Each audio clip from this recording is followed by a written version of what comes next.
nous n'imaginons pas, il nous proposera une nouvelle manière d'organiser notre vie, enfin j'en sais rien, hein, mais il faut que nous ayons cette liberté de pouvoir penser que la rencontre du Christ, elle est à chaque fois une transformation de notre être, un changement de cap, que nous mettons devant le Seigneur, là, pendant cette retraite, avec le désir qui change ce qui doit changer en nous, nous montre peut-être nos péchés aussi, nos erreurs, nos fautes, nos récupérations sournoises sur les dons que nous avons faits, et puis qui nous disent, eh ben voilà, maintenant, voilà ce que je te propose. Donc, retrouvons, si vous voulez bien, cette intime certitude que le Seigneur change nos vies et qu'il n'est pas en train simplement de prolonger ce qu'il avait fait et qu'aujourd'hui est promis. La conversion, encore une fois, c'est, au sens étymologique, vous savez, c'est le changement de cap. Mais on peut pas, si on change de cap tous les jours, on va revenir le coup suivant au point de départ. Hein. Il s'agit surtout d'un changement de cœur, un métanoïa du grec, c'est-à-dire ce fait de changer d'esprit, de changer de cœur, hein, pour que le Seigneur fasse son œuvre en nous. Donc il faut que nous ayons cette mentalité de converti et que nous nous rendions compte alors à ce moment-là que en fait, nous avons une tâche devant nous. Parce que pour saint Paul, clairement, la manière même dont sa conversion a été féconde, c'est de le projeter très vite vers l'évangélisation. Et que, en retour, l'évangélisation a maintenu en lui ce renouvellement, a fait qu'il ne s'est pas endormi, qu'il n'a pas, à partir d'un certain moment, pris son parti des choses en disant ben voilà, j'ai travaillé, j'ai obtenu des petits résultats, ben voilà, maintenant je m'arrête là. Donc pour lui, l'évangélisation a été la porte ouverte vers un renouvellement constant de sa vie avec le Christ. Et alors là, je vous lis la deuxième thèse du manifeste de la mission. Nous voulons que l'annonce de l'Évangile devienne la priorité numéro 1 de l'Église.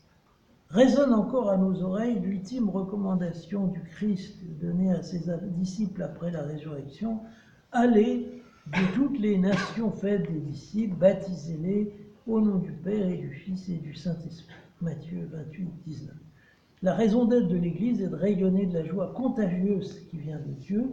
Quand elle ne le fait pas, elle décline. Nous pensons nécessaire que les ressources financières humaines de l'Église soient engagées en priorité pour l'évangélisation. Donc, je ne retiens que le cœur de cette affirmation, c'est que résonne à nos oreilles l'ultime recommandation de Jésus. En fait, l'évangélisation, finalement, nous en sommes d'abord bénéficiaires, d'une façon ou d'une autre, parce qu'on nous a transmis la foi, quelle que soit la manière dont elle est arrivée.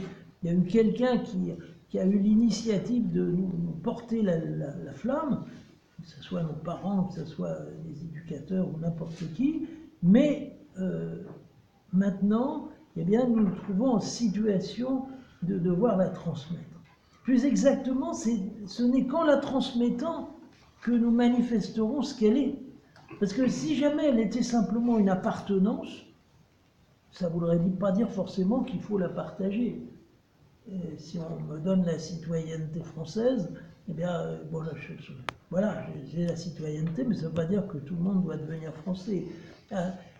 Tandis que là, de le recevoir comme ce cadeau, encore incandescent, encore tout chargé de la nouveauté de ce que le Christ nous apporte, c'est aussi, ça nous amène également à devoir le partager, parce que on sait bien que si on l'enferme chez soi, si on le garde comme un acquis, eh bien en fait ça va probablement perdre toute cette effervescence que ça avait jusque-là.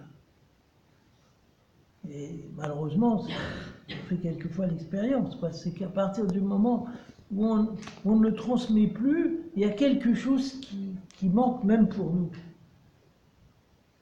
vous voyez, je vais faire un aveu des fouilles d'artifice. Pendant un certain nombre d'années, je n'ai plus prêché dans la rue, par exemple, de façon très exceptionnelle, pratiquement toutes les années où j'ai été loin de Paris. Et bah, je ne vous dirais pas que ça me manquait, hein, vraiment, ça ne me manquait pas du tout. Hein, c'est plus confortable. Mais j'ai vu combien, en reprenant cette forme d'apostolat à Sarcelles, je retrouvais une espèce de vigueur dans ce que je croyais. Je ne dis pas que c'est toujours facile, hein, mais qu'au moins je découvrais que tout ça, c'était pas des connaissances, des doctrines que j'avais étudiées ou que je partageais d'ailleurs dans l'enseignement courant que je donnais autour de moi, mais que le fait de devoir transmettre à des gens qui n'avaient pas la foi, qui étaient loin encore, m'obligeait à une remise en cause de moi beaucoup plus radicale. Parce que là, je n'étais pas en train d'avoir des gens à moitié déjà convaincus, qui m'écoutaient gentiment, et qui me disaient ouais, voilà, c'est bien ce que vous faites, mais que j'étais face à des gens qui ne me demandaient rien d'abord, absolument rien, et qui deuxièmement, par moments au moins, manifestaient leur désaccord ou leur opposition.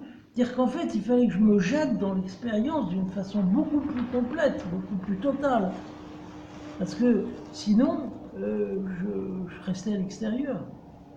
Et c'était. Vous savez, ah bon, vous êtes musulman? Ah bon, bah vous êtes musulman? Bon. Continuez. J'ai rien à vous dire. Non, c'est pas possible. Et d'un autre côté, on sait bien que l'évangélisation nous amène pas seulement à parler, mais à bien parler. Parce qu'on porte l'honneur de notre maître quand même. Et si on dit n'importe quoi, ou si on est brutal, ou si on est, je sais pas, conquérant, eh bien, c'est ridicule. Enfin, ça n'atteindra jamais son but. Donc, ça veut dire qu'il faut qu'on soit devant Dieu avec ce sentiment de ce cadeau qu'on a reçu, et de le garder dans la fraîcheur du don qu'on a reçu. Qu'on ne perde pas cette fraîcheur, parce que sinon, ça ne passera pas. Ça ne passera absolument pas. Alors, il y a des fois, on n'est pas très doué, on peut se tromper, on a le droit à l'erreur, mais enfin, pas trop longtemps, quoi. Il faut qu'on retrouve absolument ce fait de savoir qu'on a été envoyé parce que le Christ s'est penché sur nous. Si on perd de vue ça, eh bien notre évangélisation elle-même ne sera pas possible.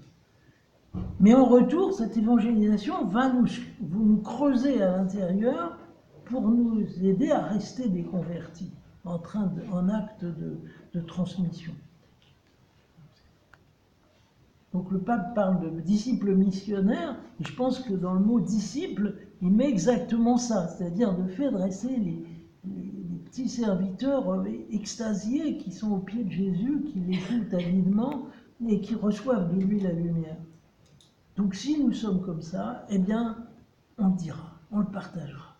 Et en le partageant, eh bien, ça nous permettra de retrouver en tout cas cette position qui est la seule vraie, c'est-à-dire de nous trouver au pied du Maître en train de l'écouter. Les apôtres, il est dit dans l'Évangile, il en choisit 12, pourquoi faire? Pour les envoyer prêcher et pour être avec lui. Plus exactement, c'est dans l'autre ordre. Pour être avec lui et pour les envoyer prêcher. Un peu contradictoire. S'ils sont avec Jésus, ils restent là. Ils en vont à... Eh bien oui, c'est exactement ça la situation du disciple missionnaire. C'est d'être avec Jésus, rester avec Jésus, d'être à son écoute, de nous nourrir de sa parole et en même temps...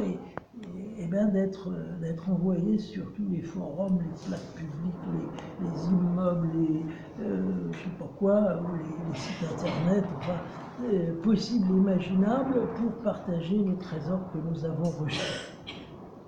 Donc, l'expérience de conversion qu'a faite saint Paul s'est renouvelée constamment parce que justement son horizon aussi se renouvelait. Et que cette espèce de fringale apostolique qui est la sienne, qui l'amène à aller toujours plus loin, à dépasser les horizons où il était déjà allé pour regarder, enfin proposer plus loin ce qu'il avait, eh bien, c'est ça qui l'a gardé dans cette fraîcheur. Parce que dans l'évangélisation, nous risquons à chaque fois le tout. C'est pas une partie. Où on réussit et on fait passer la lumière, où on réussit pas, mais il n'y a pas de demi-mesure. Et donc il a fait cette expérience de devoir jouer son va-tout à chaque nouveau terrain d'apostolat. Il est arrivé en Europe, vous savez, il avait eu pendant la nuit un songe où il voyait un Européen qui disait « Viens nous trouver, viens nous apporter la lumière ». Donc il n'avait pas douté qu'il fallait qu'il traverse un petit bout de mer Égée qui allait jusqu'à Philippe et Thessalonique. Il y est allé et ben, il a fallu qu'il recommence tout, quoi. Il était face à quelque chose où à nouveau il ne pouvait pas rajouter seulement un étage à ce qu'il avait fait, il fallait qu'il reprenne tout dès le départ. Alors il y a des dames qui sont près de la rivière, qui se réunissent pour prier, alors il va leur parler, puis progressivement, et puis finalement il y a une église, et puis finalement il y a tout ça. Mais à chaque fois il a fallu tout recommencer. Or c'est ça qui est très fatigant, mais en même temps qui est très, très stimulant pour notre vie chrétienne. C'est de savoir qu'à chaque fois il faut qu'on recommence. On ne peut pas simplement bâtir sur ce qu'on a déjà fait, mais que chaque rencontre, nous sommes aussi désarmés, aussi démunis que la première fois. Et que nous allons faire à nouveau l'expérience de la puissance du Christ qui passe dans notre faiblesse.